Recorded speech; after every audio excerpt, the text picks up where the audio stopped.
الحمد لله المتفرد بتصريف الأمور على التفسير والإجمال تدبيرا وتقديرا، المتعالي بعظمته الذي نزل الفرقان على عبده ليكون للعالمين نذيرا، وصلواته وسلامه على المبعوث رحمة للعالمين، نبي الرحمة والحكمة في التشريع محمد بن عبد الله وعلى آله وصحابته الكرام البررة.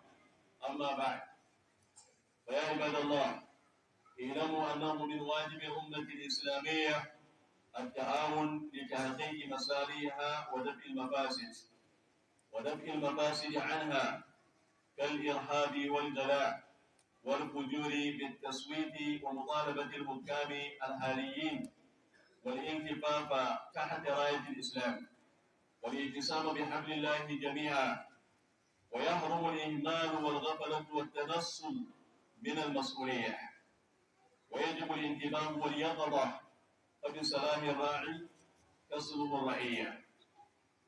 فلا بد من انتخاب رئيس في كل منصب بشروط مسبقة تتعلق بمصالح الدين والدنيا بما هو في حدود مسؤوليته.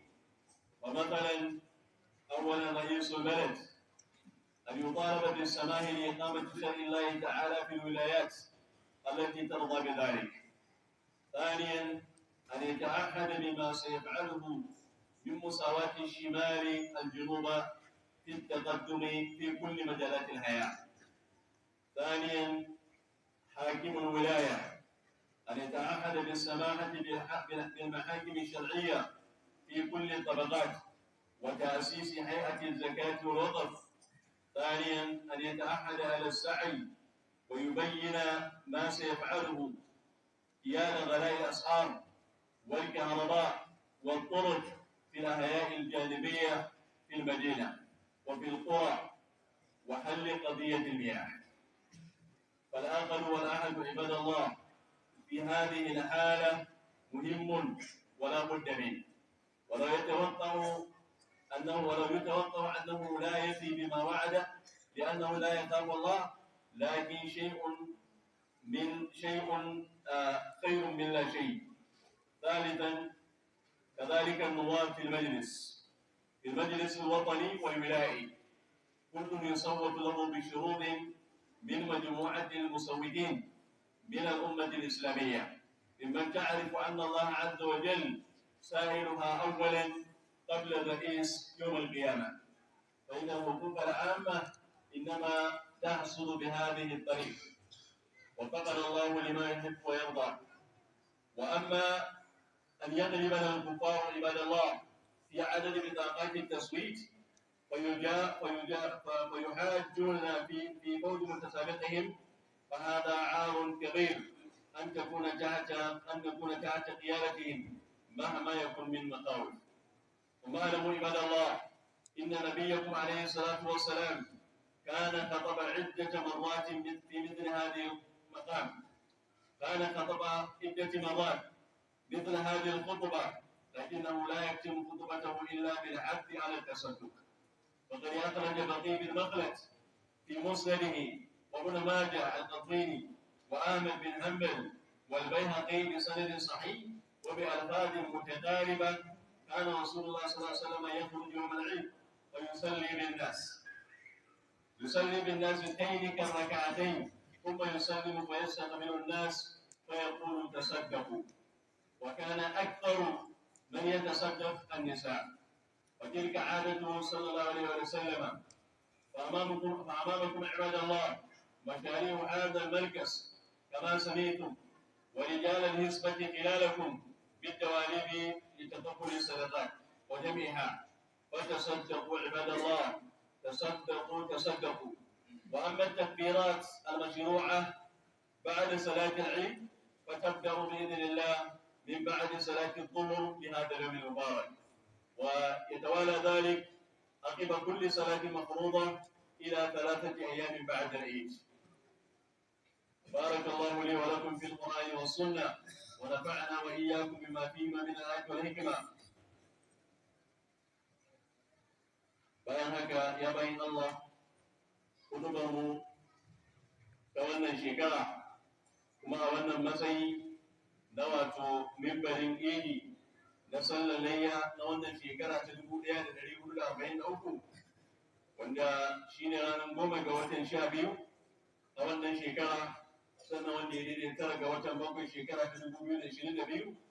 A mawdu'in da shine taimakekeniya tsakanin musulmi da kuma haɗin kai wajibi ne na shari'a duk lokacin da aka buƙace shi. Haka nan da bayani akan falalan sadaka a irin wannan ranar. Godiya ta tabbata ga Allah tabaraka ta'ala, wanda ake yawan gode masa, makadaici wajen jujjuya al'amura na bayansa filla da kuma a dunkule, sannan mai juya al'amura, mai kaddara abubuwan da yake kaddarawa, madaukaki wanda da girmansa ya saukar da alƙur'ani a matsayin littafi na shari'a mai bambance ƙarya da gaskiya akan bawansa, domin ya kasance mai gargadi ga 'yan adam gaba ɗaya. Salati da aminci sabbata a gare shi, wanda Allah ta'ala ya kushe matsayin rahama domin halittu, annabin rahama ma'abocin hikima a cikin shari'arsa, Muhammadu dan Abdullahi da alayensa da sahabbansa masu karanci masu biyayya. Bayan haka ya bayan Allah, ku sani cewa lallai yana daga cikin abin da yake wajaba akan al'ummar musulmi su taimaka ma juna domin samu su tabbatar da duk abin da zai amfane su, kuma su tunkuɗe duk abin da zai zama a gare su. Sannan kuma da duk abin da zai kasance wato fajirci su kawar da shi. To Allah tabaraka wa ta'ala ya kawo mu a wani lokaci wanda wannan abubuwa gaba ɗaya ba sa faruwa sai ta hanyar zaben shugabanni na gari. Don haka wannan sha'ani na jefa ƙuri'a yana cikin abin da ake buƙatan wato ainihin a shugabanni da shi su biya buƙatu da ake buƙata na rayuwa da na addini. Sannan kuma babu shakka ya zama dole akan musulmi mu haɗu akan wato tuta guda, kuma mu yi riko da igiyar Allah gaba ɗaya a wajen tinkarar wannan al'amari. Yana haramta wato sakaci da gafala da kuma janye jiki daga irin wannan al'amari idan ya taso. Yana wajaba a faɗaka, yana wajaba a farka, domin kuwa shugabanci a wurin addinin musulunci abu ne da yake da matsayi, kuma abu ne da ya zama dole a bi shi, kuma da gyaruwan shugabanni ake samun gyaruwan talakawa. Da haka ba makawa ya kasance an zaɓi shugaba a kowane mataki da sharuɗa da ya kamata a ce musulmi masu hankali sun gindaya a wajen zaɓensu. Kuma wannan sharuɗa ya kasance suna da alaƙa da wato abin da zai amfani addini da kuma abin da zai kawo gyaran duniya. Daga cikin abin da ya kasance yana iyakar wato nauyin da kujerar mai neman shugabanci take iya ɗauka. Na farko, alal misali, shugabancin wannan ƙasa gaba ɗaya yana da muhimmanci a ce al'ummar musulmi sun nuna buƙatuwarsu ga duk wanda za su jefa ma ƙuri'a zuwa ga waɗannan buƙatu na rayuwa da kuma na addini. Na farko dai shine wato ainihin samun cewa dukkanin jiha da ta buƙaci shari'ar Allah tabaraka wa ta'ala a samu wannan shugaban ƙasa zai iya ba ta dama. Na biyu shine wato yin alƙawari a game da abin da zai aikata wajen ƙoƙarin farfadowa da kuma ɗaɗɗagowar arewacin ƙasar nan domin a daidaita ta da kudancin ƙasar nan, wajen ci gaba, wajen hanyoyi, wajen masana'antu, wajen abin da duk ya kamata a ce an yi adalci tsakanin kudanci da arewacin wannan ƙasa. Don ba shakka kowa yana gani a fili cewa wani lokaci za ka ga wannan ƙasa tamu in an shiga wani bangare sai a ga kamar an shiga wato wata duniya ce daban, in an dawo wani bangare kuma sai ka ɗauka cikin duhu ake cikin daji. Wannan yana daga cikin abin da ya wajaba musulmi mu yi ƙoƙari mu ga cewa mun duba shi a wajen wannan zaɓe da za a yi. Na biyu shine wato ainihin gwamnoni ko mu ce gwamna na jiha ya wajaba akan al'ummar musulmi su yi dubi ga cewa wanda duk za a jefa ma ƙuri'a ya kasance wato ana da sani kuma ana da tabbaci game da shi, ana da yarjejeniya da shi a game da sha'anin ba da dama da gudanar da wato tsarin shari'ar musulunci wanda dama aka riga aka samu a baya wanda kuma gwamnatoci na baya suka yunkuri su tabbatar da shi amma suka tsaya a wata matsaya. Ya wajaba mu nemi cewa duk wanda zai shugabanci wannan jiha ya kasance zai kare sa wannan. Abin takaici shine halin da muka shiga lokacin da ake neman gudanar da shari'ar musulunci a wannan jiha tamu, wanda zai ba musulmi daman su rika kai kararrakin su daga sama har ƙasa zuwa ga ainihin hukuncin Allah tabaraka ta'ala. An kai matsayin da ya zama ba abun da ya rage a fara wannan abu da wannan kotuna sai sa hannun gwamna, amma takardun suka tsaya. Ya zama na kawai matsala idan ta taso yanzu matsala ne kawai na sa hannu. Saboda haka ya wajaba a ce a bangaren addinin musulunci ya zama wannan yana cikin muhimman bukatun. Na biyu shine wato ainihin a samu cewa wanda zai ainihin wato tsaya ya shugabanci jihar nan ya amince a bangaren addinin musulunci da assasa ma al'ummar musulmi kwamishin na zakka da wakafi, wanda ainihin wato wannan shi ma idan aka same shi yana cikin mafiya muhimmancin abin da al'ummar musulmi ke bukata, kuma wanda zai taimaka mana a wannan halin talauci da ake fama da shi. Domin ita zakka ba ta gudana har abada yadda Allah yake son ta, sai an samu hukuma ne ta kafa, hukuma ne ta amince za ta tsara shi, za ta kuma gudanar da al'amari. Domin Allah tabaraka ta'ala bai nuna cewa wani ya karbi zakka ba in ba shugaban ƙasa ba, in ba hukuma ba, sai idan larura ce. Na uku shine dole a samu wanda zai jagoranci wannan jiha ya kasance ya yi alkawari akan iya kokarin da zai yi wajen abin da ya shafi matsalan tsadan kayayyaki da tsadar rayuwa. Wannan matsala kowa ya yi shiru a kanta, ba wani daga cikin hukumomi wanda ya damu da damuwar talakawa a wannan bangare. Kasuwanni suna ta ƙara kayayyakin kasuwanni na ta ƙara tsada, kuma ba alaman ma akwai ran da abin zai tsaya. Ba kuma wata gwamnati da muka samu cewa ta fito tana kukan cewa wannan abu ya dame ta, kuma wannan abu ta san cewa ciwon talakawa ne. To dole mu samu wanda za mu zaɓa ya mana alƙawarin cewa wannan damuwar zai duba ta. Haka nan abin da ya shafi matsala na wutar lantarki, wanda ainihin wannan kamfani da aka rabu da shi lalatacce ya fi kowane kamfani a sassan duniyar nan, a sassan ƙasar nan lalacewa. Ya kasa ainihin ba da wuta yadda ya kamata. In aka ba da labarin wasu ɓangarori na ƙasar nan sai ka ga ana cewa ai mu kamar muna cikin duhu ne, kuma ba kuma ya ja ba illa saboda rashin ingancin wannan kamfani da kuma rashin biyan buƙatu da ya kamata.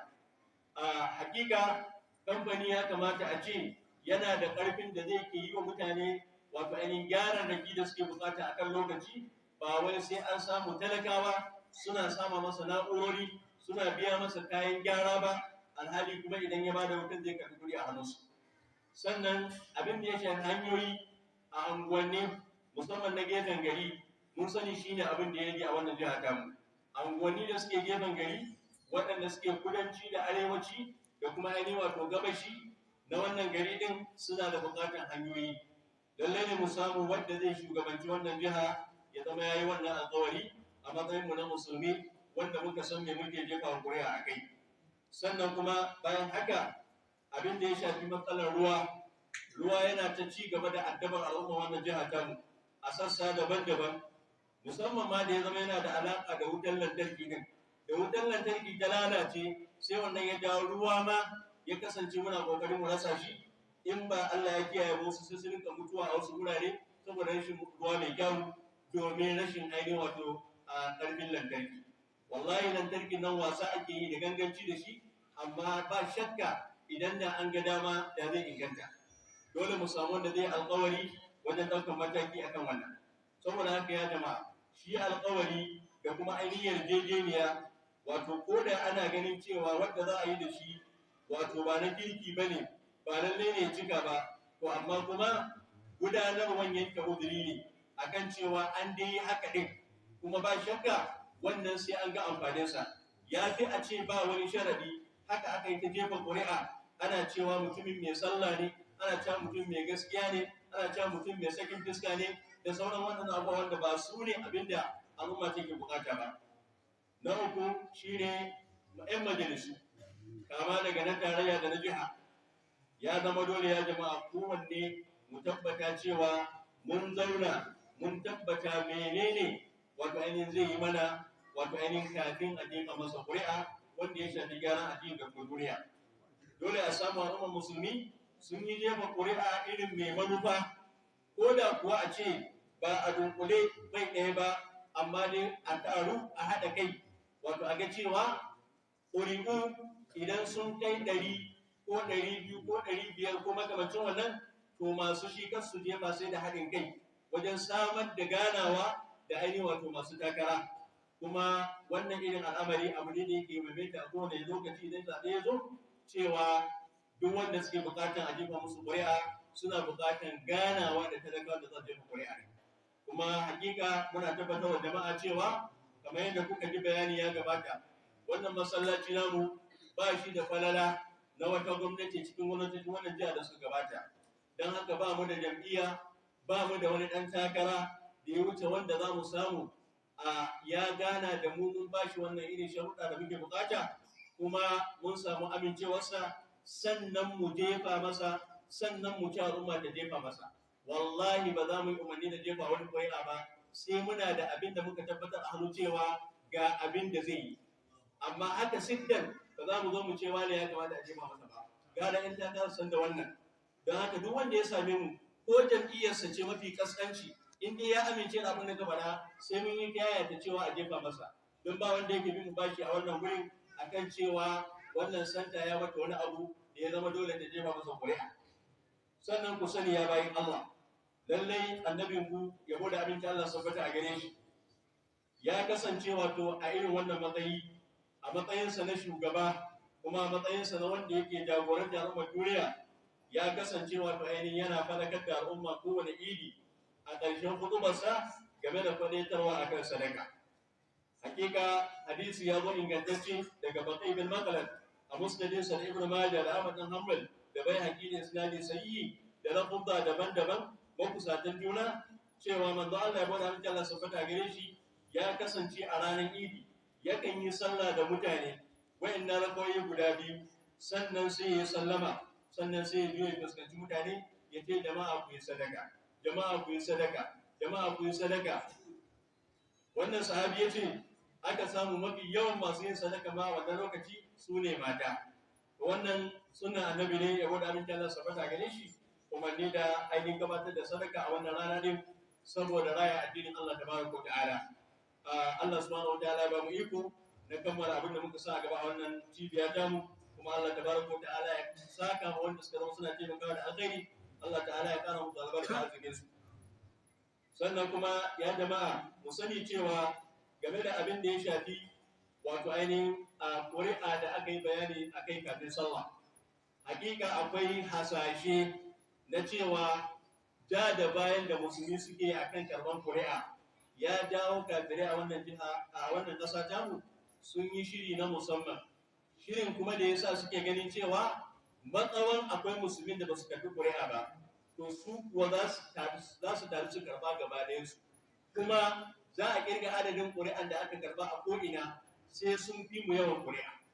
Kuma ba shakka idan da yawa daga cikin suka ki karɓar ƙuri'a, to mu sani cewa mun amince da faduwa, domin su za su dunkule a aniyarsu su zaɓi ainihin mutum da ya tak a shugabancin ƙasa, su zaɓi mutum da ya tak a kowane irin mataki. Saboda me yasa? Saboda suna ganin cewa da yawan mu ba ma karɓar ƙuri'a, don haka nan ba mu da hujjan da za mu zo mu ce mun ci wani zaɓe alhali kuma ƙuri'a ba ta kai tasu yawa ba. Don haka ya zama mu gane cewa zama wasu mu wajen kin karɓar ƙuri'a su sani illa ce mai girma. Kusan ma za mu ce duk wanda ya haka kamar ya shiga layin taimakon kafirai ne akan abin da suka cimma na gane musulmi, kuma wannan ba abu ne na alkhairi gare mu, ko ba zai zama ya haifar da mai ido ba. Za ka haka wanda mu ji tsoron Allah tabaraka wa ta'ala, tunda dai addinin musulunci ya gina ne akan cewa sai da shugabanci a yi shi. Wallahi addinin musulunci baya gudana daidai sai da shugabanci. Wannan shi ya dawo ga cewa sahabbai lokacin da annabi ya rasu ba su mai da hankali akan shirya gawarsa da sallatarsa ba. Abinda suka yi kafin ma a wanke gawarsa, illa ne danginsa da ya kamata su wanke sun je suna wankewa, amma a lokacin suka yi mitin da shugaba. A lokacin suka yi zaɓe aka samu 'yan takara, aka tabbatar da shugaban da zai kafi annabi, sannan aka sallaci annabi aka ja ka binne shi. Domin a tsarin musulunci baya halatta a zauna ko da awa guda ne ko awa biyu a ce babu shugabanci. Da zarar shugaba ya kau za a yi maza a ɗora wani, saboda a daidaita al'amarin mutane, don mutane ba za su ainihin wato daidaitu ba sai da shugabanci. Wannan shi yasa addinin musulunci yake ba shugabanci a muhimmanci. Kuma shi shugabancin ne ya kamata mu gane cewa yanda Allah tabaraka ta'ala ya kaddara shi, haka ake hakura a tafi a kansa zuwa yadda kuma Allah tabaraka ta'ala zai sake kawo canji. Annabi ibn Allah su faɗa gare shi yayi zama a Makka lokacin bai samu damar kafa gwamnati ba, amma wannan bai sa ya kasance bai da akari da shugabancin da yake wannan gari ba. Asali ma an samu shi da sahabbansa suna masu farin ciki yayin da suka samu cewa Romawa su suka ci nasara akan Farisawa, manyan gwamnatocin duniya guda biyu a lokacin. Wannan Farisawa masu bautan wuta, wannan kuma Roma masu bautan Kiristoci masu bautan wato Isa. Allah ta'ala ya ce musu wanda suka fi kusa da ku su ne Kiristoci. Da haka na annabi da sahabbansa suka rika roƙon Allah ta'ala ya sa ainihin wannan Kiristoci su rinjayi Farisawa, ya zama shugabancin duniya na hannun Kiristoci. To me yasa? Saboda yayin da zama baka da gwamnati kuma kana buƙatar shugabanci, to ba shakka dole ka duba ka ga cewa wani bangare ne da maka dama ka gudanar da shi. Allah ya sani cewa wannan tsari na demokarasi ba wani abu ne wanda ake yin sa da yardan musulmi ko al'ummar Najeriya gaba daya, amma dole aka kawo shi kuma dole ake yin sa. Shi yasa ni nakan ce da za a mana adalci ma da sai a dawo a yi ƙuri'a akan demokarasi, an yadda a ci gaba da shi ko ba yadda ba, a ga ƙuri'un 'yan Najeriya nawa ne zai ce ya yadda. Amma haka ba zai kasance ba, duk sai an samu shugabanni na gari wanda za su yi ƙoƙarin su ga cewa sun yi wa mutane adalci, mutane sun zabi abin da suke so na tsarin shugabanci. Amma kafin haka ya wajaba ya jama'a mu yi ƙoƙari mu ga cewa ba a ainihin cutar da mu ba, muna ji muna gani. Wallahi kada ku yi mamaki shugabancin ƙasar nan a samu Kirista ya ci. Saboda me yasa? Saboda in karɓan wannan abin katin zaɓe dole zai kawo mana matsala mai girma. Allah ya sauwaƙe. Da haka muna jawo hankalin jama'a su yi ƙoƙari su kuma yi haƙuri, su je su karɓa su kuma sabunta abin da za su yi zaɓe da shi. Allah maɗaukaki ya ba mu ikon samun nasara wajen samun shugabanni da za su kama da gyara cikin al'umma tamu, kuma gyara na addini da kuma gyara na rayuwar duniya. اللهم اعز الاسلام والمسلمين ودمر اعداء الدين واحمي ارض الدين برحمتك يا ارحم الراحمين. اللهم ارفع عنا الغلا والوباء والفتن والمحن وقلة الطاقة الكهربائية وغش شركائها وظلم الظلمة منهم. اللهم ارفع عنا شر وعدوان من أراد شعبنا بسوء. اللهم إنا نسألك بأننا نشهد أنك أنت الله لا إله إلا أنت الأحد الصمد الذي لم يلد ولم يولد ولم يكن له كفوا أحد، أن تكفينا شر المحاربين يا رب العالمين. اللهم اكفنا شر الإرهابيين في كل مكان ومن آوانهم وأعانهم يا رب العالمين. اللهم عليك بمن كاننا في ذلك الجانب يا رب العالمين برحمتك يا أرحم الراحمين. عباد الله، إن الله يأمر بالعدل والإحسان وإيتاء ذي القربى وينهى عن الفحشاء والمنكر والبغي يعظكم لعلكم تذكرون. فاذكروا الله العلي الذي يذكركم واشكروه على نعمه يزدكم ولذكر الله أكبر والله يعلم ما تصنعون. السلام عليكم ورحمة الله.